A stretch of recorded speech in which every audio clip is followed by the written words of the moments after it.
Welcome back, viewers. Without wasting time, let's quickly open this up. Prabhu Dayal joining us, needs no introduction. RSN Singh, Sushil Pandit on the show. Ambassador Dayal, of the commentary that is, that has been on over the diplomatic relations between India and Iran, what is your sense? Because one view is that by not condemning the killing of Khamenei, New Delhi has, in a sense, betrayed Tehran.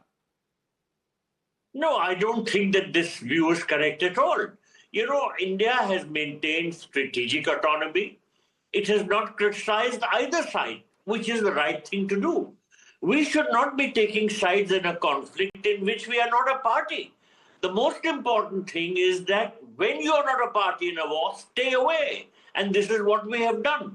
We have good relations with both Israel on one side and, of course, the United States and with Iran. And we don't want to get either of these damaged. But making a statement in favor of one party or condemning one party vis-a-vis another would certainly have antagonized the other, and that would have damaged the strategic autonomy aspect. So we have done absolutely the right thing in regard to not condemning the attacks on Iran, or for that matter, not condemning Iran's attacks on Israel, for instance. But we have, in a sense, in a guarded manner, conveyed our displeasure that these attacks on innocents is not on. Also, the sovereign countries, their borders have to be protected. So that message has been sent. I was hoping to have a longer conversation, but we were interrupted by the briefing, but the briefing is most important at this time. There is so much of misinformation going on. Sushil Panditji, the Congress in particular is demanding or pressing for an obituary reference for Khamenei. They forget that there was a senior official, our foreign secretary, who visited the embassy of Iran in Delhi and recorded the condolences. Now, to what level this ritual needs to be escalated or done in a manner that satisfies the Congress is anybody's guess.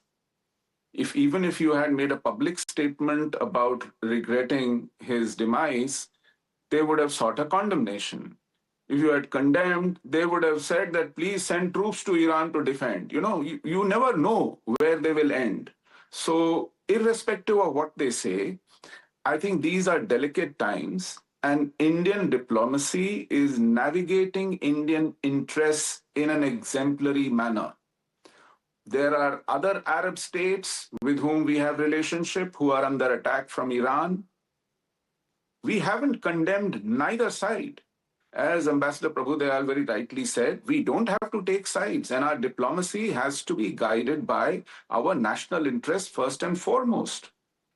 And under Congress, what we would have done is a nightmarish contemplation, a nightmarish scenario, the way they are ranting about it, especially jeopardizing our stand publicly in the international arena. When the entire country needs to stand together defending national interests, these voices and such suggestions actually throw a monkey spanner in the works. This is abhorrent, shouldn't be done. But you can't expect any better from Congress. They're always jeopardizing national interests by coming with such fantastic suggestions publicly instead of closing ranks with the government. RSN Singh, Donald Trump has been, confused in his messaging. Now, I don't know how to describe what the US president has been up to.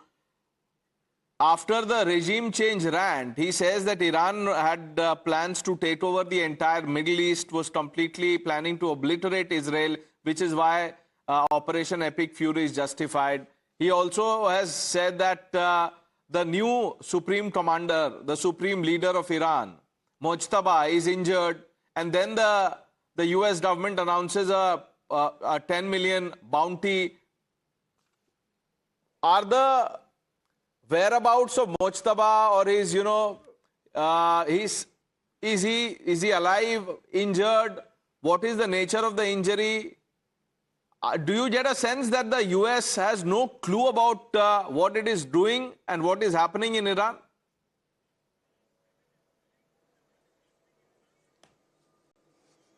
No, I don't think so. When he says that, yes, Iran was on a mission to obliterate Israel, he's not wrong, because the supreme leader, the late Khamenei, he reiterated this resolve many times himself. And there is also no doubt that Hamas, Hezbollah, the Syrian regime and Houthis were the proxies of Iran. And I'm very surprised why the Houthis have not pressed in this time. The Hezbollahs have been reactivated by Iran, but the Houthis are surprisingly very quiet. Either they have lost all the arsenal, in the US and Israeli strikes earlier. That could be the reason. But if they were to be reactivated, this war will assume larger proportion, which will include the Red Sea area.